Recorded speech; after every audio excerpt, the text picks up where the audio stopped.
Setiap muslim wajib memperjuangkan agama Islam dengan sekuat tenaga, sesuai kadar kemampuan masing-masing. Wali Songo yang begitu besar memperjuangkan agama Islam terlebih di Tanah Jawa, tapi masih ada satu wilayah di Tanah Jawa yang belum bisa dimasuki ajaran Islam. Daerah yang belum bisa dimasuki agama Islam pada saat itu adalah daerah di timurnya Gunung Lawu yang disebut Ponorogo. Kenapa Wali Songo belum bisa memasukkan didikan agama Islam ke wilayah Ponorogo? Karena situasi dan kondisi pada saat itu belum saatnya untuk memasukkan ajaran agama Islam. Sifat daerah di Ponorogo adalah Lirkadio Macan yang diberi nama Singo Barong dan didukung oleh para warok. Ada Warok Surogento, Warok Suromenggolo, dan seterusnya. Namun meskipun demikian, para Wali Songo selalu berdoa agar salah satu anak turunnya bisa menyebarkan agama Islam di Ponorogo. Lantas, siapa yang bisa memasukkan didikan agama Islam ke wilayah Ponorogo setelah masanya Wali Songo? Ternyata adalah adiknya Raden Patah yang biasa dipanggil Betara Katong. Betara Katong itu bermakna Lirkadio Dewo Kamanungsan. Siapa Betara Katong? Benarkah dia punya darah biru Majapahit? Betara Katong disebut-sebut sebagai pendiri Kabupaten Ponorogo dan juga merupakan adipati pertama di Ponorogo. Pria yang bernama asli Lembu Kanigoro itu merupakan utusan Kesultanan Demak untuk menyebarkan Islam di Ponorogo.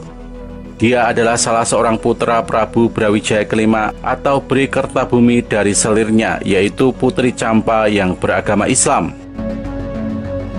Berdasarkan catatan sejarah, keturunan generasi ke-126, yaitu Ki Padmo Susastro, disebutkan bahwa Betara Katong di masa kecilnya bernama Raden Joko Piturun atau disebut juga Raden Harakali.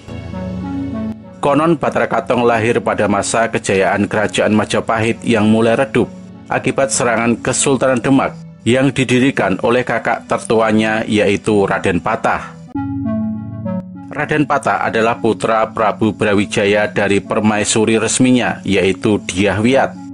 Raden Patah memeluk agama Islam dan berusaha mengislamkan ayahnya dengan bantuan Wali Songo. Namun Prabu Brawijaya menolak untuk masuk Islam dan tetap mempertahankan agama Hindu-Buddha. Salah satu cara Wali Songo untuk membujuk Prabu Brawijaya adalah dengan menawarkan seorang putri Campa yang beragama Islam untuk menjadi istrinya. Putri Campa adalah putri dari Raja Campa yang merupakan kerajaan bawahan Majapahit di wilayah Indochina. Perkawinan ini menghasilkan beberapa anak. Salah satunya adalah Lembu Kanigoro atau Betara Katong. Perkawinan Prabu Brawijaya dengan Putri Campa menimbulkan reaksi protes dari elit istana Majapahit yang tidak menyukai pengaruh Islam pada waktu itu. Salah satu punggawa Majapahit yang menentang perkawinan ini adalah Pujangga Anom Ketut Suryo-Ngalam, yang kemudian dikenal sebagai Ki Ageng Kutu. Ki Ageng Kutu menciptakan sebuah seni barongan sebagai bentuk kritik terhadap Prabu Brawijaya yang dituduhkan oleh rayuan seorang perempuan asing. Ki Ageng Kutu kemudian meninggalkan Majapahit dan pergi ke wilayah Wengker atau Ponorogo. Di sana ia membangun basis kekuatan dan berusaha memperluas pengaruhnya dengan cara mengajak masyarakat setempat untuk mengikuti ajaran Hindu-Buddha dan menolak Islam. Ki Ageng Kutu juga menciptakan kesenian reog sebagai media propaganda dan hiburan bagi rakyatnya. Keberadaan Ki Ageng Kutu di Ponorogo menjadi ancaman bagi kekuasaan Majapahit dan Kesultanan Demak yang berusaha mengislamkan wilayah tersebut. Sunan Kalijogo, salah satu Wali Songo bersama muridnya yaitu Kiai Muslim atau Ki Ageng Mirah, mencoba melakukan investigasi terhadap keadaan Ponorogo dan mencermati kekuatan-kekuatan yang paling berpengaruh di sana. Mereka menemukan bahwa Ki Ageng Kutu adalah penguasa paling berpengaruh saat itu.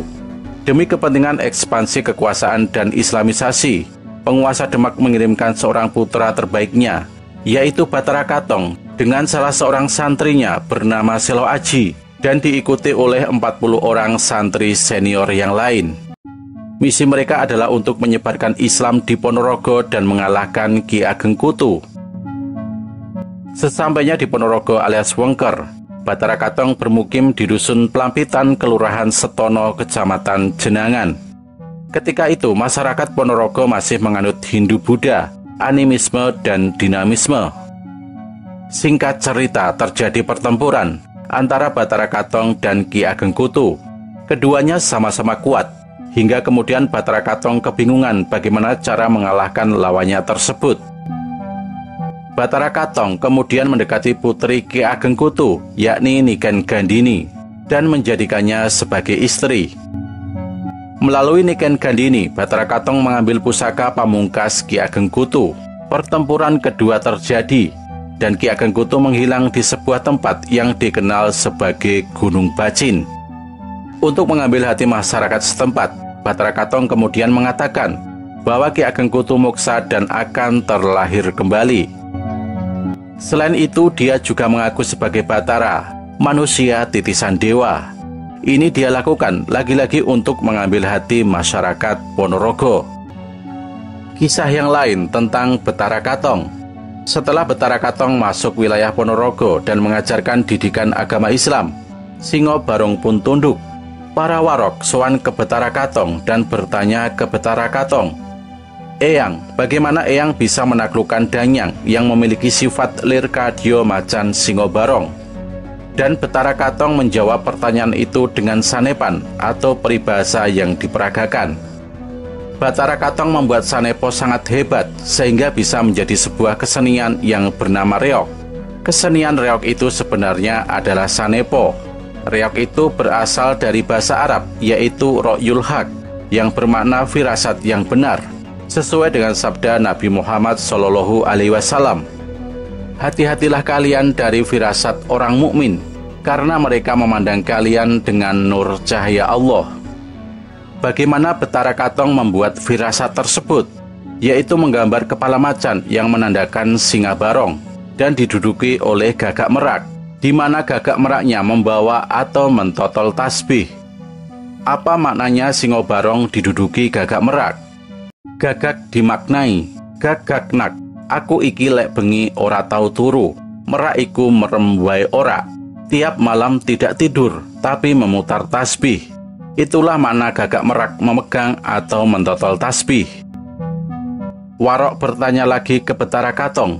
Bathara Katong menjawab untuk menghitung dan apa saja tabuhannya reog itu. Tabuhan reog itu ada 5. Itu yang bisa menjadi syarat betah melek. Pertama adalah ketuk, seperti terbang tapi kecil. Maknanya adalah wong gelek caket bakal kepethuk. Orang yang sering dekat dengan Allah bakal dapat rahmat Allah. Dan orang dekat dengan sesama manusia bakal ketemu kebaikan manusia, sesuai dengan konsep habluminallah dan habluminanas. Yang kedua adalah kenong. Maknanya adalah yen wis kepethuk bakal dumunung. Orang kalau sudah dekat bakal mengerti. Yang ketiga adalah kempul. Maknanya adalah sungkem koyo kumpul dadi siji.